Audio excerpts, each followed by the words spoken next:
نحمدہ ونصلی ونسلم علی رسولہ الکریم اما بعد فاعوذ باللہ من الشیطان الرجیم بسم اللہ الرحمن الرحیم۔ معزز سامعین و ناظرین، السلام علیکم ورحمۃ اللہ وبرکاتہ۔ آج میری گفتگو کا عنوان ہے ایمان کیا ہے۔ ایمان دو چیزوں پر مشتمل ہے، ایک ہے عقائد اور دوسرے ہیں ارکان اسلام۔ عقائد میں عقیدہ توحید، عقیدہ رسالت، ملائکہ پر ایمان، آسمانی کتابوں پر ایمان اور آخرت پر ایمان ہے۔ یہ 5 عقائد ہیں، ان کا انکار کرنے والا صریحاً کافر ہے۔ اسی طرح ارکان اسلام میں کلمہ شہادت ہے، شہادتین بھی اس کو کہتے ہیں، یعنی عقیدہ توحید اور رسالت کا اقرار کرنے والا اور اس کو دل و جان سے تسلیم کرنے والا۔ شہادتین سے مراد یہ ہے کہ اشہد ان لا الہ الا اللہ، میں گواہی دیتا ہوں کہ اللہ کے سوا کوئی معبود نہیں، واشہد ان محمدً عبدہ ورسولہ، اور میں یہ گواہی دیتا ہوں کہ حضرت محمد صلی اللہ علیہ وسلم اللہ کے بندے اور رسول ہیں۔ پھر دوسرا جو رکن اسلام ہے وہ نماز ہے۔ نماز ایمان لانے کے بعد سب سے پہلا جو عمل ہے وہ نماز فرض ہو جاتا ہے، اور اگر کوئی شخص ظہر کے وقت مسلمان ہوتا ہے تو مسلمان ہونے کے ساتھ ہی اس پر نماز ظہر فرض ہو جائے گی۔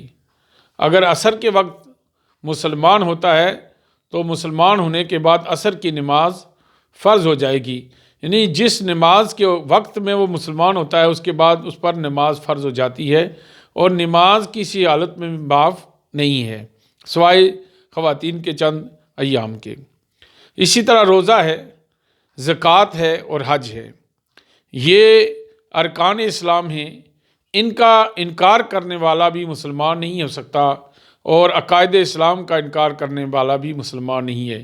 یہ 10 چیزیں ہیں جن کو ایکسیپٹ کرنے والے کو ہم مسلمان کہتے ہیں، اور جن کا انکار کرنے والے کو ہم کافر کہتے ہیں۔ آج ہماری سوسائٹی میں، ہمارے معاشرے میں ہر کوئی دوسرے کو کافر اور مشرک اور منافق کہتا پھرتا ہے۔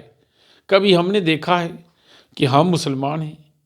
کیا ہم اللہ اور اس کے رسول کے بتائے ہوئے راستے پہ گامزن ہیں؟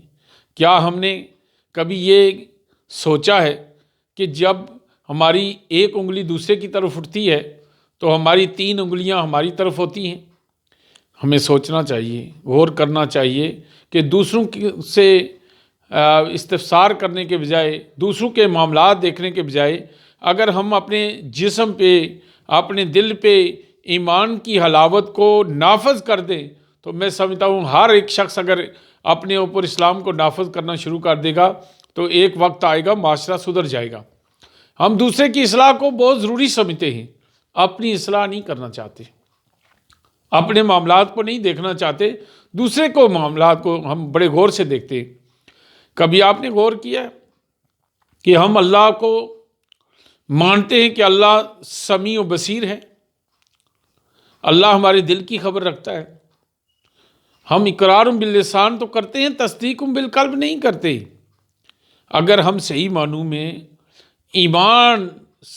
میں اللہ پر ایمان لائیں تو آپ یقین کیجئے کہ ہمارا اٹھنا، بیٹھنا، چلنا، پھرنا سب ایمان سے بھر جائے، اور ہمارا ہر عمل اللہ کے لیے ہو جائے۔ کیسے؟ یہ دیکھیں، کبھی آپ نے غور کیا کہ جہاں پہ کیمرہ لگا ہو، جس مکان میں، جس گھر میں، جس دکان پہ کیمرہ لگا ہو، تو وہاں کے لوگ بڑے محتاط ہوتے ہیں۔ وہ بڑا یہ خیال کرتے ہیں کہ اگر کسی کو اس پہ نظر پڑ گئی یا مجھے کسی نے دیکھ لیا تو وہ کیا کہے گا، یہ کیا کر رہا ہے۔ تو جو اللہ جس نے کیمرے کو ایجاد کیا، وہ رب جس نے انسان کو بنایا، انسان کو پیدا کیا، اور جس رب نے ساری کائنات کو بنایا، وہ رب ہمارے دل کی باتوں کو بھی جانتا ہے۔ اس کے سامنے ہر عمل جو ہے وہ سامنے ہوتا ہے، اور پھر دائیں اور بائیں 2 فرشتے ہیں جن کا کام ہی یہی ہے کہ وہ دیکھتے رہتے ہیں، وہ ہمارے اعمال کو نوٹ کرتے رہتے ہیں۔ تو سامعین گرامی قدر، اگر ہم صحیح معنوں میں اللہ پر ایمان رکھتے ہیں، اقرار باللسان کرتے ہیں کہ اللہ دیکھتا اور سنتا ہے، تو تصدیق بالقلب کر لیں تو یقین جانیے ہماری زندگی میں کوئی گناہ ہو ہی نہیں سکتا، کوئی ایسا عمل ہو ہی نہیں سکتا کہ ہم یہ کہیں کہ اللہ ہمیں دیکھ رہا ہے اور ہم وہ کام کر رہے ہیں۔ تو جب ایمان کامل نہیں ہوتا، اللہ پہ یقین کامل نہیں ہے کہ اللہ سمیع و بصیر ہے، تو پھر ہم جو مرضی کرتے رہیں۔ اگر یقین کامل ہے کہ اللہ دیکھتا اور سنتا ہے تو پھر اسے دل سے بھی تسلیم کیجئے۔ اللہ پاک ہم سب کو عمل کی توفیق عطا فرمائے۔